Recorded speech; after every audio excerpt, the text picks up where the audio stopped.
আসসালামু আলাইকুম, সবাই কেমন আছেন? আলহামদুলিল্লাহ আমি ভালো আছি। আশা করি আল্লাহর রহমতে আপনারাও সবাই ভালো আছেন।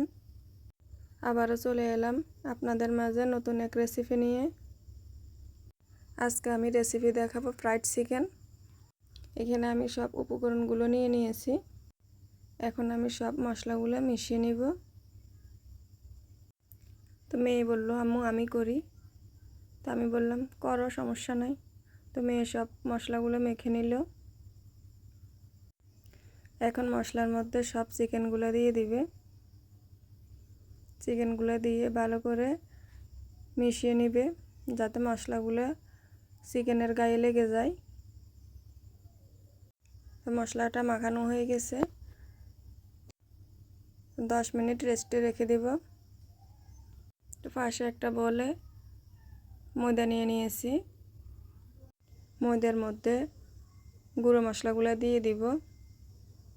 স্বাদ মতো লবণ, মরিচ গুঁড়ো, জিরের গুঁড়ো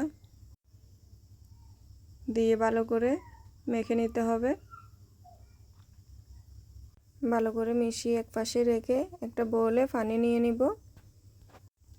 তো চিকেনগুলো আরও একটু ভালো করে উল্টো পাল্টে মিশিয়ে নিলাম। একটা একটা করে সবগুলো চিকেন ময়দার মধ্যে কুট করে নিব। প্রথমে ময়দার মধ্যে ভালো করে কুট করে নিব, এরপর পানিতে ভিজিয়ে দিব। দেখেন, পানির মধ্যে 30 সেকেন্ডের মতো রেখে আবার উঠিয়ে ময়দার মধ্যে আবার একটু কুট করে নিব। তো যারা দেখতে দেখতে ভিডিওটি পর্যন্ত চলে এসেছেন, লাইক কমেন্ট শেয়ার করবেন। আর যদি আমার ভিডিওটি ভালো লেগে থাকে, সাবস্ক্রাইব করে পাশে থাকা বেল আইকনটি বাজিয়ে দিবেন। এইভাবে আমি সবগুলো চিকেন কুট করে নিলাম। আপনারা কে কোথা থেকে ভিডিওটা দেখছেন কমেন্টে জানাবেন। তো সবগুলো চিকেন কুট করা হয়ে গেছে। এখন আমি চুলায় একটা ফ্যান বসিয়ে তেল গরম করে নিয়েছি।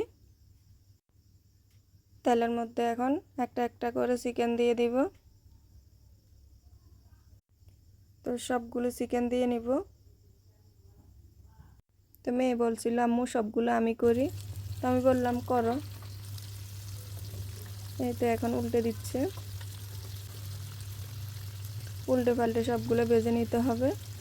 সুন্দর একটা কালার আসা পর্যন্ত ভাজতে হবে। চুলের আগুন লো ফ্লেমে রাখতে হবে। আগুন হাই রাখলে পুড়ে যাবে। পুড়ে গেলে স্বাদ নষ্ট হয়ে যায়। ওদিকে খেয়াল রাখতে হবে যাতে পুড়ে না যায়। তো আমার সবগুলো ভাজা হয়ে গেছে। এখন আমি একটা প্লেটে উঠিয়ে নিব। দেখেন কত সুন্দর। তো আমি সবগুলো উঠিয়ে নিলাম। দেখতে সুন্দর, খেতেও মাশাআল্লাহ দুর্দান্ত হয়েছে। তো সবাই ভালো থাকবেন, সুস্থ থাকবেন। আল্লাহ হাফেজ। পরবর্তীতে আরও নতুন একটা রেসিপি নিয়ে দেখা হবে। আসসালামু আলাইকুম। আল্লাহ হাফেজ।